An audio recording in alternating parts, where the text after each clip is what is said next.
9 a.m. is very easy. ఉదయం 9 గంటలకు ప్రార్థన చేయడం చాలా సులువు. But getting up at 4 o'clock, 3 o'clock, 5 o'clock and you're sleepy and then getting up. Yes. కానీ ఉదయం 3 గంటలకు 4 గంటలకు 5 గంటలకు ఎప్పుడైతే నిద్రపోతుంటారో అప్పుడు నువ్వు లేచి ప్రార్థన చేస్తే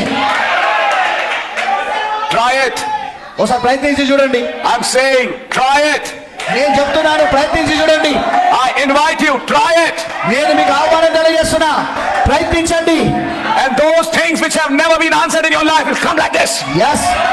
మీ జీవితంలో ఇప్పటి వరకు జవాబు రాని కార్యాలు ఏదైతే ఉన్నాయో అవి జరగడం మొదలైతే అవి The blessings which are stopped will come like this. ఆగిపోయిన ఆ దీవెనలు అవి వెంటనే రావడం మొదలైతే అవి.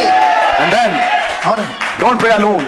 అయితే ఒంటరిగా ప్రార్థన చేయకండి. If you are a married man, నువ్వు ఒకవేళ పెళ్ళైన వ్యక్తి అయితే pick your wife. నీ భార్యను కూడా తీసుకో. She won't. Either you don't want to get up or she doesn't want to get up. But both of you get up. Yes, yes. నువ్వు లేవడానికి ఇష్టపడకపోయినా ఆమె లేవడం ఇష్టకపోయినా అట్లా కుదరదు. ఇద్దరు కలిసి లేవండి.